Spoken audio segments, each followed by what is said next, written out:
The level 106 is at this point an okay auto target, but you can drive it for 0 seconds repair. Hey everyone, Derpy here, and welcome back to another Battle Pirates video.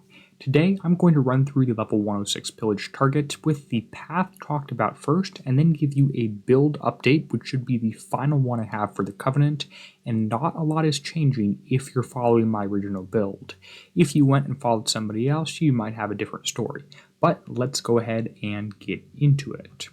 Now, I do want to spend a little bit of time talking about the path and the mechanics of this target. If you find this helpful, let me know. I'm of course showing the full detailed path as always, actually me driving it, but I do want to try something different here. I like to come in the target towards the top, and I'm really relying on the built-in weapons that forward 30-degree arc. You can target on one building, and with the Molotov maiden screw, kill basically the entire platform, which I find to be really helpful. You'll of course see how that works in the target, and you've all been doing that. You're going to do that same thing, find one building here, and use that to kill the entire cluster and essentially outrange turret. I call it bouncing splash off of things. It's super powerful. One key thing you want to make sure you do is ensure that this ship right here, the one that moves around, you're using that to kill the rocket turret right next to it. You'll help reduce your damage that way. That's not the most important thing in this target. Actually, the one for me to get 0 repair is to make sure you don't kill the small bread building right here, which I do if I target the mortar turret. If I target the building right next to it with my built-in, I'm not going to do that. You're going to do that because this red building is super important to splash onto 2 different turrets. It's very powerful to take out both of those. Other than that, the target's actually relatively straightforward. A few tricky things towards the end with these 4x4 clusters or 2x2 clusters right here, as well as the one red building next to the rocket turret. In reality, you're not going to get 0 repair every single time, and you're not even going to get instant map every time. I tend to just tank turrets and drive them a lot more lazily and still go for about 25 minutes repair rather than trying to painstakingly drive everything for 0 seconds. But let's go ahead and jump into the video. As I'm getting started, I am using a Molotov maiden screw. Very helpful, it's a lot stronger, makes the splash a lot stronger. The built-in weapon is super important. I have combustion system 2 on my fleet, which you'll see the build at the end as always. Like I said, the start of the target is going to dodge that UAV you just saw and take out that turret cluster. If you don't take out everything, that's okay. Sometimes I don't. I leave 1, 2, 3 turrets. If it's just the UAV one, you can actually just use your missiles to kill it. If it's a few others you want to splash on, you have to come directly at them, line them up, and use the built-in to take those out. Second turret cluster is the one missile turret by itself. You can use the built-in pretty easily to take care of that. I do stop for a few seconds right here, make sure the built-in has reloaded completely before I use that to splash out or bounce splash onto this whole cluster because it has a UAV in there.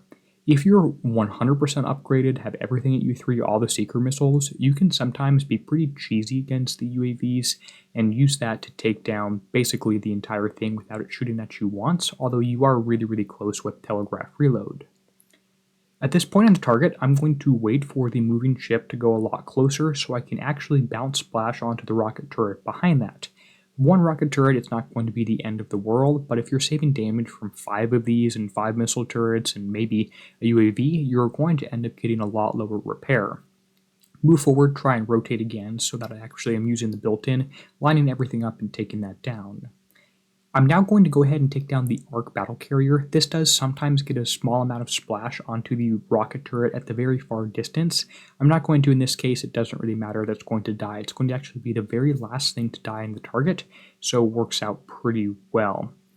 A few other things here. Again, I'm making sure I'm shooting at the, not killing that one red building I said was very important. If you do and kill that one earlier, which I'm actually going to do fine here, I just get unlucky with the splash, I'm actually going to take a slightly different path than the one I showed you and go around the target all the way, which is going to add on a little bit of time because as you can see, there's one tiny sliver of health left on that turret. And if you're not running a Molotov maiden screw, you're likely going to have more on that. It's worth playing around with the splash crews as well as the creeping death, the building damage crew, to see if any of that does help your particular fleet, your particular driving style. Other than that, I think that Sea Serpents might be useful because on the occasion you just want to tank a missile turret, that's going to reduce your damage. Evade is really helpful. Less than 50% of these shots, maybe less than 25 hit anyway, and that counts for the evade as well as countermeasures, at least in my calculations.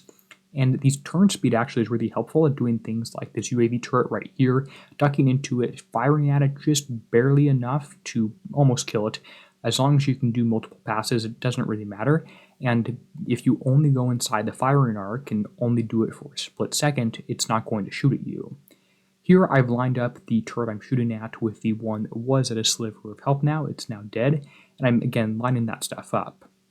I do like to make sure I pause before I engage the turret clusters, which I do right here. You might think it's so that I can get the built-in weapon of the flagship or the upgraded weapon of the flagship to have some effect. Not really. That weapon actually doesn't help out at all because I'm not taking any damage. If I was taking a salvo from a standalone missile turret, for instance, that would be helpful, but I'm not really trying to use that at all. It is nice that the range is a lot longer. Here, I'm just actually outranging a ship, just barely. The slowdown field it gives you is a little helpful, which I do find interesting. Now comes the tricky part. I'm going to line myself up with the edge of the land tile off to the left, and then move forward very, very slowly. I'm trying to stay out of range of 3 different turrets at the same time right now, so I can use the built-in forward-facing weapon to smash onto that obelisk building and kill the rocket turret. That one actually is pretty temperamental and doesn't always go down. Again, splash is very, very helpful for that one. Same thing here, try and go to the left of 45 degrees, if you can see what I'm talking about there, because you can avoid both of these turrets firing at you if you get it from just the right angle, and the splash is fantastic. Unfortunately, it does kill the shipyard further up there, which is going to make the next 2 steps a little bit harder when I try and kill the very top missile turret. This next platform is not too bad. There is a long-range missile, which means that you can't really spin and dodge the UAV as much as you're used to until that goes down, which sometimes it does, sometimes it doesn't. Although the built-in there that I targeted that 2x2 cluster on is pretty helpful.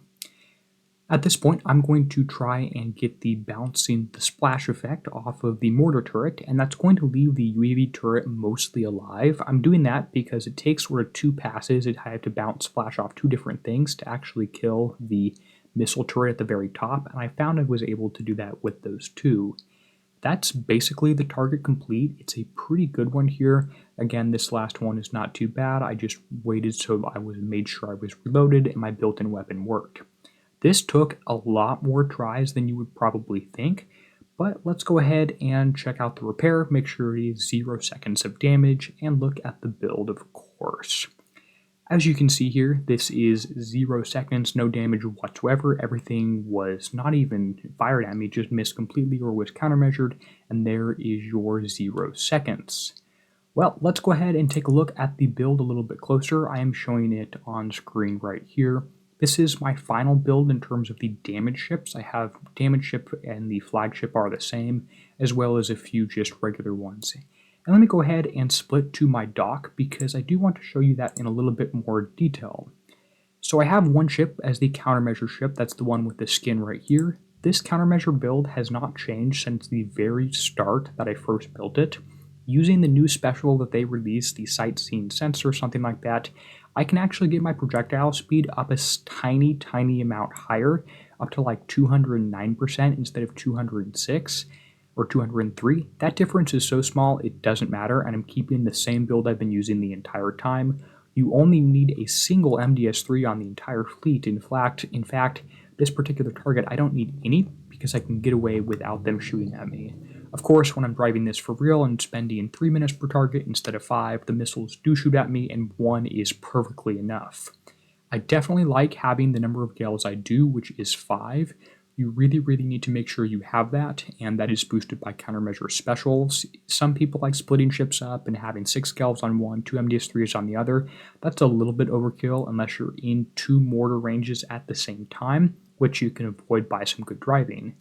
And only having 1 countermeasure ship allows me to have, obviously, 4 damage ships, which is super helpful for this splash build and really making the built-in weapon really strong by using Combustion System 2 and Molotov Maintenance, although I don't always use that. So here's the damage build. I do have all of the seeker missiles. I wouldn't be surprised if Kixeye came out with some sort of super limited one like they did for the Triari, where you could have an equip cap of 2 per ship. That wouldn't entirely surprise me. And the other thing you'll see is that this is the build I've been using for the longest time, and other than some minor escalation stuff, actually I think the engine is the only thing that's different since the very, very start. This is the same build I've been using the entire time. So very, very minor differences. If you followed somebody else and are using something other than Combustion System 2, this is what I'm using. Don't change your build as long as you're happy with your results. I am always the kind of person going for the best possible ones, and it turns out the fleet that I built at the very beginning is still very useful for right now. So that's 4 ships like this, including the flag. A few other notes is that you don't have all your weapon spots are not possible to put countermeasures on. These 2 have to be keeper missiles. I'll change them to seeker if I feel like it. It doesn't matter. They do about 0 damage because these are all anti-specials. The other thing I want to talk about is upgrades. Now the upgrades for the Covenants are honestly a little disappointing. U1 is good because it gives you some attack bonuses for everything. I would get all your ships to U1. And then focus on your anti-ship, because anti-missile and anti-mortar reload are decent, 10% is okay. Do U2 on your countermeasure ship second. And if you actually look at the U3 upgrades, again, that's also good for countermeasure ships, but it also just gives you survival. Survival obviously doesn't matter if you're not taking damage, so on your damage ships right here, a U1 ship and a U3 ship perform extremely similarly. The only benefit you get is the projectile speed bonus of 15%. That's literally the only benefit between a U1 and a U3 ship. Of course, we still do have to see X1, and that should be interesting.